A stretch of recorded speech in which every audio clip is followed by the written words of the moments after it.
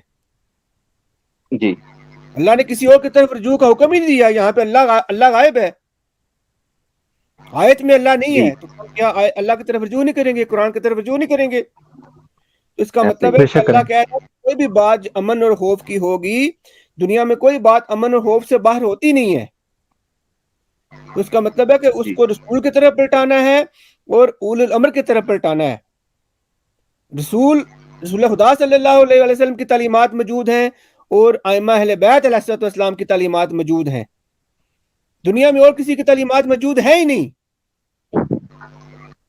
جی آپ دنیا کو اٹھا کے دیکھ لو, جس طرح ایسا نہج البلاغہ مولا علی کی خطبات ہیں, آپ ان میں سے کسی ایک خلیفہ راشد جن کو یہ مانتے ہیں, ان کا اس طرح کا کوئی بھی کلام لے کے آؤ ہمارے سامنے. ان سے تو جی حدیث بھی نہیں ہے, انہوں نے اپنی حدیث فرامین بھی نہیں جلا ہے, دی. خطبات نہیں. ہاں, ان کے کلام بھی نہیں ہے, انہوں نے اپنی حدیث جو لکھی تھی وہ بھی جلا دی تھی.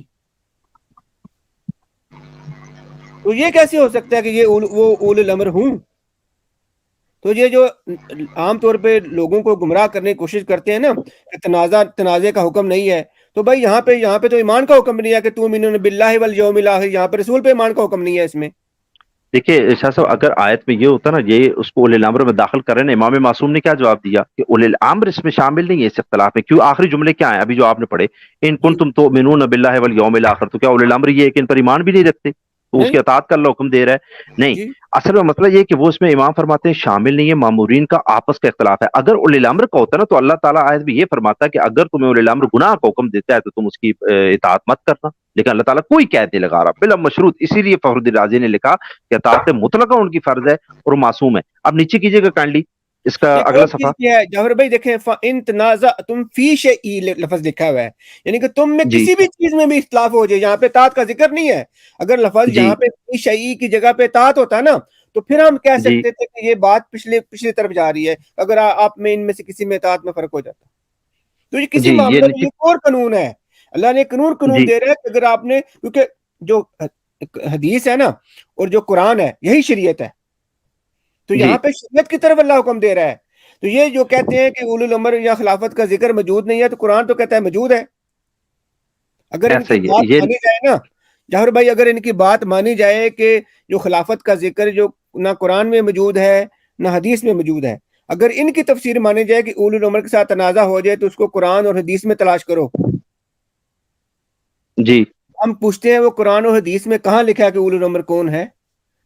کیا آپ ہاں کے یار, بقول اللہ پورا ان کا تبارک و کانسیپٹ تعالی خلافت کے ہی ختم ہو جائے گا نا, کیونکہ یہ خلافت جب قرآن و حدیث میں ان کی نزدیک نہیں ہے نا, خلافت نہیں کا ہے نا, ذکر نہیں ہے قرآن و تو پھر حدیث میں. اللہ نے جب حکم کیوں نہیں دیا ہے ان کے تو اب بارے شیعہ میں؟ سنی کا تنازع ہو گیا, تو اب وہ ہاں جی, قرآن و حدیث میں کہاں سے جا کے تلاش کریں جب ہے ہی نہیں ان کی نزدیک. قرآن تو کہہ رہا اچھا ہے نیچے کیجیے گا کائنڈلی, جی نیچے جی کیجیے گا کائنڈلی یہ اگلا صفحہ, جی اگلا صفحہ, یہ بس یہ اوپر تھوڑا, یہ آخری پیراگراف ہے یہ اس آیت کے اوپر, یہ والا آخری پیراگراف. وہ فرماتے ہیں کہ اللہ اور رسول, آیت اللہ نقل صاحب جو اس کا ایک جواب لکھ رہے ہیں, یہاں پہ ہم دیگر جواب بھی ایڈ کریں گے. یہ والا جی. اللہ اور رسول صلی اللہ علیہ وآلہ وسلم کے ساتھ اولی الامر کی اطاعت کے حکم کے بعد جو کہا گیا ہے کہ تم میں اگر اختلاف ہو تو اللہ اور رسول صلی اللہ علیہ وسلم سے الگ نہیں لیا گیا ہے, اس بنا پر کہ رسول اللہ صلی اللہ علیہ وسلم کی موجودگی میں اولی الامر کا مصداق بھی آپ ہی ہیں, لہذا آپ ہی کی اطاعت رسول اور اولی الامر دونوں کی اطاعتوں کا مصداق ہے. لیکن جب پیغمبر دنیا سے اٹھ جائیں تو آپ کی نیابت میں جس دور میں جو اولی الامر کا مصداق ہو وہ مرکزی اطاعت ہوگا. وہ کہہ رہے ہیں اس لیے کہ جس زمانے میں یہ آیت نازل ہوئی تو اس زمانے میں چونکہ اولی الامر خود نبی خاتم ہی اولی الامر تھے, ان کے علاوہ کوئی اولی الامر نہیں تھا, جی حاکم جی شرع وہی تھے. تو اس لیے جب انہوں نے رسول کہہ دیا تو وہ خود ہی اولی الامر اس میں آ گئے, کیونکہ خود نبی خاتم ہی ہے اولی الامر. لیکن نبی خاتم کے بعد اب کیا ہوگا؟ اب تو ایک جواب انہوں نے دیا, اب میں پوچھتا ہوں, ایک سادہ گفتگو ہم کرتے ہیں. وہ کہتے ہیں کہ دیکھیں جب آپ میں آپس میں تنازع ہو جائے نا, تو اللہ تعالیٰ نے کہا کہ اللہ اور اس کے رسول کی طرف پلٹاؤ نا, تو آپ نے اولی الامر کی طرف تھوڑی کہا ہے کہ آپ نے جانا ہے. ہم کہتے ہیں ٹھیک ہو گیا. مجھے بتائیے کہ آج ایک آدمی جو قرآن و سنت کا عالم نہیں ہے, قرآن و سنت کا فہم نہیں رکھتا, جب اس نے شریعت کا ایک حکم معلوم کرنا ہوتا ہے تو کس کے پاس جاتا ہے؟ قرآن و حدیث. نہیں, ایک عام آدمی جو علم نہیں رکھتا قرآن و حدیث کا, عالم اس کی نے طرف شریعت جاتا کا ایک حکم معلوم کرنا عالم کی طرف جاتا ہے. ہے. جی اور اگر شرعی عدالت میں فیصلہ کروائے تو قاضی کے پاس جاتا ہے.